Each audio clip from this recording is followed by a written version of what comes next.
Welcome my students. आप सब कैसे हैं? मैं उम्मीद करता हूं कि इस गर्मी में आप लोग थोड़ा सा असहज महसूस करते होंगे, लेकिन घबराने की बात नहीं है। आप लोग बिल्कुल अच्छे होंगे। तो सीज़न है, आता जाता रहता है, बट ये रहना चाहिए कि सीज़न के वजह से अपनी पढ़ाई को या अपनी तैयारी को प्रभावित ना हों। एक कोशिश करनी चाहिए आप लोगों को। तो फिर हम लोग चलते हैं, अपने बिंदु पर लौटते हैं।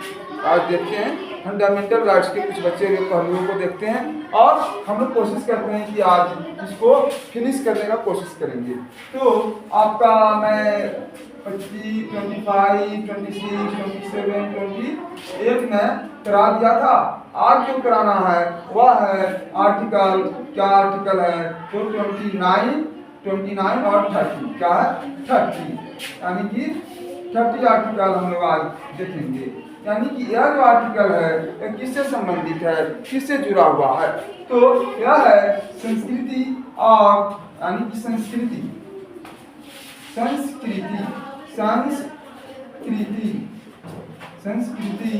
और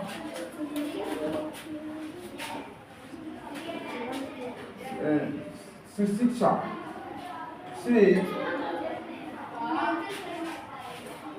जुड़े हुए पहलू, यानी इसको कहते हैं शिक्षा और संस्कृति का संरक्षण करने का अधिकार। शिक्षा और संस्कृति का संरक्षण करने का अधिकार। शिक्षा और संस्कृति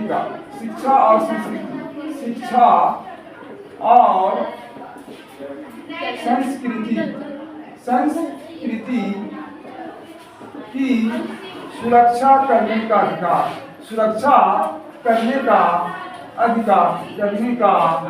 अधिकार। ये आपको आर्टिकल 29 और 30 देता है। यानी कि आर्टिकल 29 और 30 आपको शिक्षा और संस्कृति से जुड़े हुए पहलुओं को बताता है और कहता है कि आप जो है ना इसकी सुरक्षा कर सकते हैं। कैसे सुरक्षा कर सकते हैं? अब आर्टिकल 29 में 2 बंद दिए गए हैं। वह 2 बंद क्या है? तो फर्स्ट में जो दिया गया है वह क्या है कि कोई भी व्यक्ति यानी कि जो अल्पसंख्यक समुदाय से अल्पसंख्यकों को, ध्यान रहे ये जो है ना दिया गया है तो अल्पसंख्यकों को दिया गया है और किसी को नहीं दिया गया। किसको दिया गया है भाई? तो अल्पसंख्यकों को दिया गया है। अल्पसंख्यकों के लिए क्या राइट है? अल्पसंख्यकों के लिए यह राइट है। अल्पसंख्यकों को शिक्षा और संस्कृति की सुरक्षा करने का अधिकार दिया गया है। मान लेते हैं कोई व्यक्ति अगर अल्पसंख्यक है तो वह अपनी शिक्षा और संस्कृति यानी कि संस्कृति से जुड़े हुए पहलुओं को, जैसे मान लेते भाषा हुआ, लिपि हुआ, फिर जो है ना उसके बाद अपना आम बोलचाल जो हुआ, उसकी भाषा जो होते हैं, जो क्षेत्रीय भाषा है, रीजनल लैंग्वेज जो होती है उसकी। और फिर हम देखते हैं कि शिक्षा से जुड़े हुए, तो शिक्षा से जैसे कि उसकी किसी खास भाषा में, खास लिपि में शिक्षा दिया जाता हो, ठीक है। तो इन सब चीज़ों को सुरक्षा करने का क्या होगा? उसको अधिकार होगा। जैसे मान लेते कोई अल्पसंख्यक व्यक्ति है और जो अल्पसंख्यक व्यक्ति है और उसके लिए यह प्रावधान किया गया अपने इंडियन कॉन्स्टिट्यूशन में कि वो अपनी शिक्षा और संस्कृति की सुरक्षा कर सकता है, यह उसको फंडामेंटल राइट्स दिया गया है। और हम देखते हैं कि इसके वजह से वह जो है ना सेफ गार्ड की तरह महसूस करता है, वह जो है ना असुरक्षा महसूस नहीं कर पाता है। यानी कि अगर 2-4 की संख्या में भी है भारत में, जैसे मान लेते हैं बौद्धिस्ट है, जैनिज हैं, यानी कि ईसाई हैं या मुस्लिम है, तो मुस्लिम की संख्या अधिक हो गए। लेकिन अब अन्य जो जातियां हैं, अन्य संप्रदाय के जो लोग हैं, वो अपने आप को जो अल्पसंख्यक कहते हैं, उनको अपनी शिक्षा, लिपि, संस्कृति यानी कि शिक्षा और संस्कृति से जुड़े जो भी पहलू हैं उनको सुरक्षा करने का अधिकार है। अब इस तरह से हम ये आर्टिकल 29 बताता हूँ, 29 का फर्स्ट कहता है कि आपको उनके साथ क्या करना, उनको अपना सुरक्षा करने का अधिकार है। ओके, कोई नो डाउट।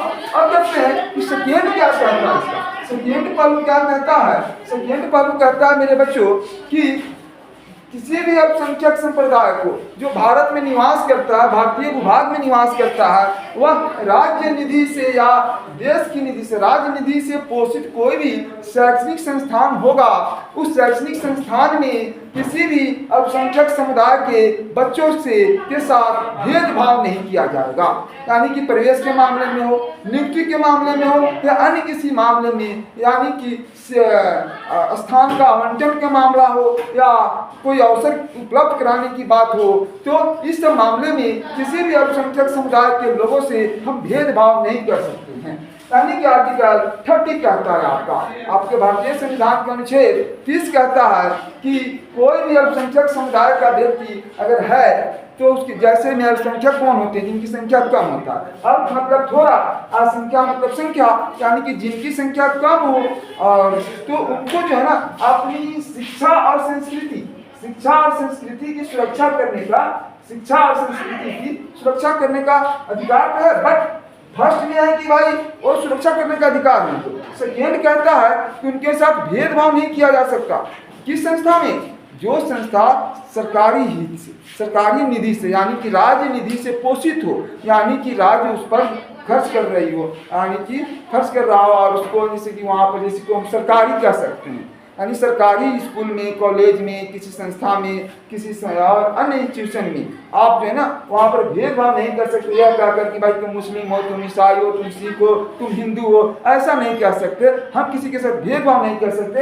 ये आपका कौन कहता है? आर्टिकल 29 का सेकेंड पैरा कहता है। सेकेंड जो है ना सब पैरा कहता है कि भाई किसी के साथ भेदभाव नहीं किया जा सकता। इसमें सब कोई all are equal before constitution, सब कोई इक्वल है कॉन्स्टिट्यूशन के मामले में। हाँ, अब यहाँ पर सुरक्षा से संबंधित है, तो मान लेते हैं किसी व्यक्ति का है ना समुदाय का जो है भाषा पाली है, तो पाली की सुरक्षा के लिए विशेष कुछ उपाय कर सकता है, अपना विशेष उसके लिए अपने लोगों को प्रेरित कर सकता है। तो इस तरह की बातें हैं, वो जो है ना 29 और 29 के फर्स्ट और सेकेंड में दिया गया है, जिसके द्वारा वो अपने आपको सेफ गार्ड की तरह इसका यूज कर सकता है।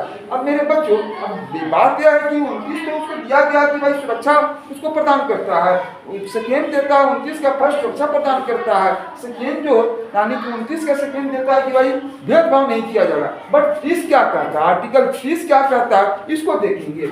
आर्टिकल 30 कहता है कि भाई कोई भी व्यक्ति यानी कि अपनी शिक्षा और संस्कृति की सुरक्षा के लिए संस्था की स्थापना कर सकता है, संस्था बना सकता है, संस्था की स्थापना कर सकता है। इसी अधिकार के तहत कोई अल्पसंख्यक समुदाय का व्यक्ति अपना विशेष संस्था की स्थापना करता है।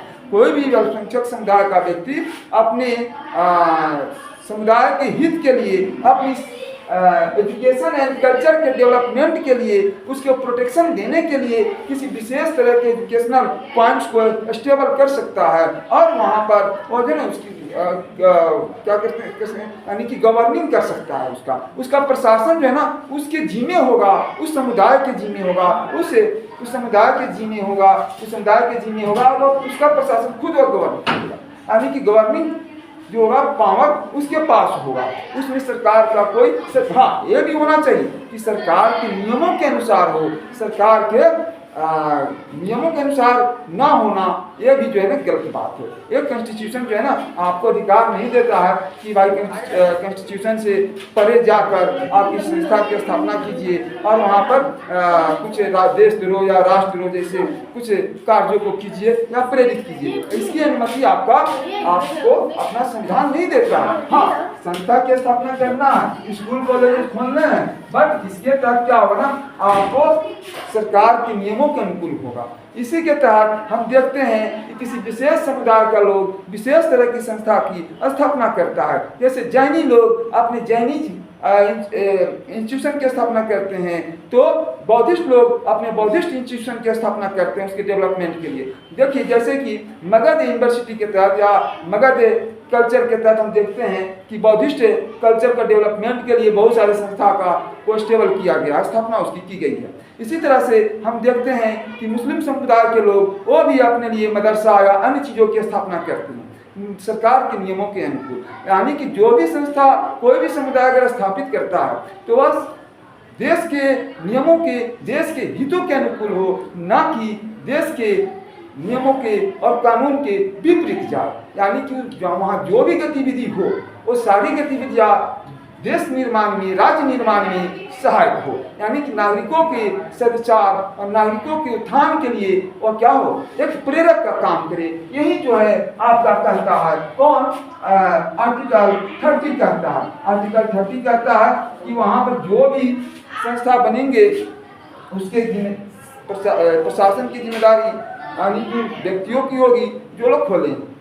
तो इस तरह से हमने देखा कि आर्टिकल 30 कहता है कि आपको इस तरह की संस्था को बनाने का अधिकार है, आप इसको गवर्निंग कर सकते हैं। फिर इसमें बहुत तरह के डिबेट भी आए, 44 आया संविधान का जो अमेंडमेंट आया यानी संशोधन जो हुआ, 44 जो संशोधन हुआ, इसको भी देखते हैं। तो हम देखते हैं कि भाई ऐसी जो संस्था है तो हम लोग इसका पालन भी करते, सब कोई मानता है। जैसे मान लेते हैं कि पूर्वोत्तर में यानी कि जहाँ पर मेघालय हो गया, मिजोरम हो गया, त्रिपुरा हो गया, इन राज्यों में कुछ ऐसे आदिवासी समुदाय के लोग हैं जहाँ पर उनको विशेष प्रोटेक्शन की जरूरत पड़ता है, तो उनको अपनी संस्था बनाने का अधिकार है। यानी कि सरकार से की सहमति लेकर उन सरकार के नियमों के अनुकूल क्या करेंगे, वो अपनी संस्था का निर्माण करेंगे। इस तरह से संस्था का निर्माण करेंगे और इस तरह से अपना शिक्षा और संस्कृति को सुरक्षित करने का, शिक्षा और संस्कृति को प्रोटेक्ट करने का उनको पावर दिया गया है और इस तरह से वो इसका